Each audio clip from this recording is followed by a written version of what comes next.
Hey guys, how's it going? Today I'm gonna talk about the current event of the decade. The biggest event ever on this planet Earth, that is World Cup. So the biggest tournament of football has been happening and it's reaching the quarter next week. So it's very exciting for me seeing you know all the different teams going against each other, creating beautiful masterpiece kind of matches, and this year football has transformed into something very, very different to the previous years. It's becoming faster, the players are becoming stronger, they have better tactics, very different styles of playing, and many teams with low expectation from outsider, they did manage to surprise other big teams like Cape Verde versus against Spain and Argentina. They did a very good job. And if you're watching, then yeah, it's a wonderful blessing to be witnessing this historical event because of the planet.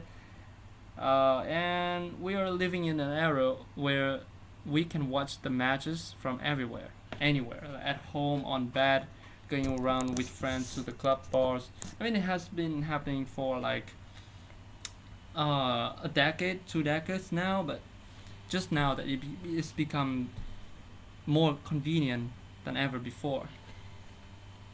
But there's something about this football tournament that bugs me. That is that the FIFA has a little inside hand that manipulate you know, the flow of the match. Take a look at those Argentina's matches. Well, they're a good team. I don't deny that. They're actually a very strong competitor, a very strong country at football, very legit because uh, they just top of the World Cup 2022 the previous years. I mean, in 2022, not previous year.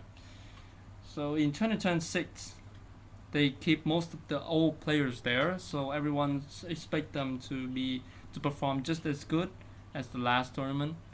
I mean, they're actually good.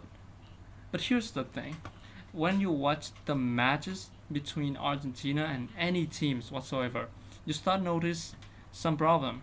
Is that it seems like the referee and the VAR and the judging system are leaning towards Argentinian teams more. Why? Well, I have some theory. It seems like Messi and his teammates have been buying FIFA with money, so it's cooperating. Or another theory is that FIFA just happened to like Argentina and they want Argentina to win. They, the Infantino, the FIFA president, publicly said that I will suffer with Argentina. I stand with Argentina's side, and he publicly celebrate with when Argentina win. I have another theory. Is very apparent to many people is that Messi is obviously the best player of all time, right? They attract many viewers. That's why they want to keep him there. They want to keep him there so they can earn money from him. More viewers equal more money. As simple as that. And the final theory, less people talk about is the Argentina's association with Israel for some reason, and the whole thing like Israel controlling the world, so as well as Argentina controlling the FIFA, some grand theory like that. But I wouldn't go that far. I wouldn't go as simple as more viewers, more attraction, and more money. Having Messi as a symbol of the football in this era because it's his final match.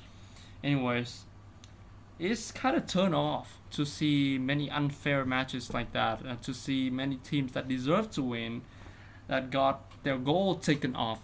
The Argentina players hitting them or using fouls, doing all types of fouls without receiving any yellow card, red card, or even reminders. Like referee just play blind and just walk through like everything. Like the most crazy part so far is that the match between Argentina and Egypt last night, because today is 8th of July, so last night it happened between Egypt and Argentina, and it seems like blatant robbery to Egypt of their goal. They should had 3 goals. Of course, they fouled, so the VAR system checked and taken 1 goal of them. That's actually true to the law. But Argentina in the last minute they also did the same to the Egyptian, and they didn't receive any foul at all. So it's inconsistent judgment like this that is start to appear very apparent to many viewers that Argentina is definitely FIFA's princess or prince, according to many people say.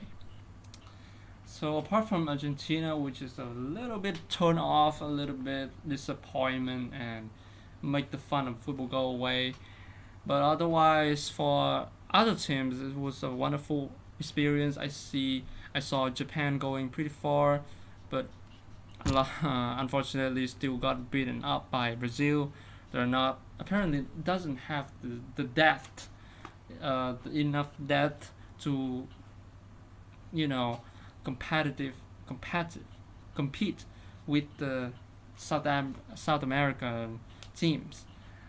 We see that Ronaldo cannot achieve his World Cup dream and have to leave early in the 16th round. I mean, yeah, 16th round after beating Croatia. By the way, it's just actually good. Luka Modric also leave as well. They got beaten by Spain. Spain is honestly monster in this because they got new stars like Rodri and Lamine Jamal. They're both very bright players that can bring absolute brilliant results towards for Spain. So for the most part, many weak teams actually did surprise. As I said earlier, like Cape Verde, Curacao is unpopular, but they are not very strong. Then so they get eliminated in the group stage. Turkey, otherwise, are expected to be very strong, but they got out early this year in the group stage. Yeah, many teams. The Netherlands got out, which is a surprise. Germany got out, surprise too. Germany but beaten by Paraguay, by the way. But Paraguay, in the match with France, also did very unfair and unsportsmanship kind of play. They assaulted, blatantly assaulted the players and received no consequence at all. It's hilarious, ridiculous. Many other teams like, so it has been a wonderful journey to this point. We're looking forward to the quarter final, the matches between Morocco and France, which I think France will win. Probably Morocco or France. Morocco is very strong too. They have very nice performance. Another is, let's see, England and Norway. Oh, I haven't spoken of Norway. This is Norway's one of the first appearance after many tens of years. It's probably 50 years. Yeah, they're considered a dark horse because why? They got Erling Haaland, which is a very bright star, and he did score even 7 goals, like equal to Messi, equal to Mbappe from France. So he is a monster and expect to do big. So with Erling Haaland, I believe that Norway can achieve anything. England is also good, have the very historical depth from before with Harry Kane and Julian Bellingham, right? Another match is Argentina, with just won, versus Switzerland, which just won against Colombia in penalty shootout. I mean, unlucky for them, for Colombian, the country of my brother-in-law. they didn't go through. So that's a spot for Switzerland. They deserve for the ability that they show out. So the final match, another match. There are 4 matches, right? Spain against Belgium. Oh yeah, Belgium this year is good as usual. Expected performance. They're very well. They did beat USA, England beat Mexico, and Morocco beat Canada. So that's 3 of the hosting countries out completely. I mean, it's sad to see them go, but they're North America, so they do not have as much depth in football as in Europe and South America, as always. But I mean, they can always dream, they can always hope for the best. And when they played, I rooted for them hard. I rooted for them to go far because I want something new. I want something different than just Europe and South America as usual. And Asia got out too fast with Qatar, Jordan, Uzbekistan, Korea out early too, Japan, Saudi Arabia, Iran. Yeah, I mean, I don't know why in this football realm only Europe and South America invest in their football enough for such a good experience and performance to dominate World Cup every single time. And I'm guessing just now is just Europe and South America, with only one exception is Morocco as African champion left. So it's my thing, if there's something new this year, that is up to Morocco. So yeah, I just wish for them to play their best, and take the cup, do something different, beat those beat those big guys to go ahead.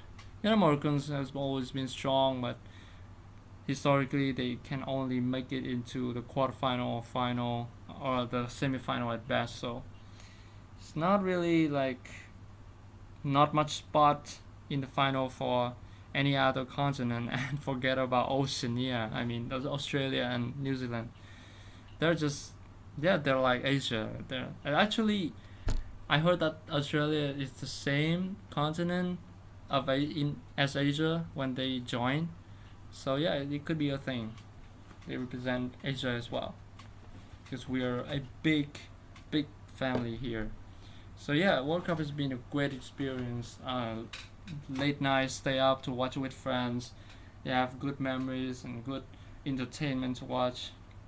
I mean, it's good, but for the people that actually spend money to go there, it's even better. I mean, you can enjoy the atmosphere and everything, and you can see the players. Yeah, it's one of the best. Whenever you go to actual sports place to see, that's always a good experience, needless to say. And for most of us, we don't have that big money, so we just sit at home and enjoy through the screen. So yeah, that's what I just want to say in today, and I looking for the final. Probably gonna make a video updating about the final champion winner as well. In the meantime, I'm just gonna focus on my life and eat my dinner and study for my final exam, exercise, everything that kind of stuff, and improving my life generally and improving my skill. Yeah, hope you could do so. See you guys in the next video.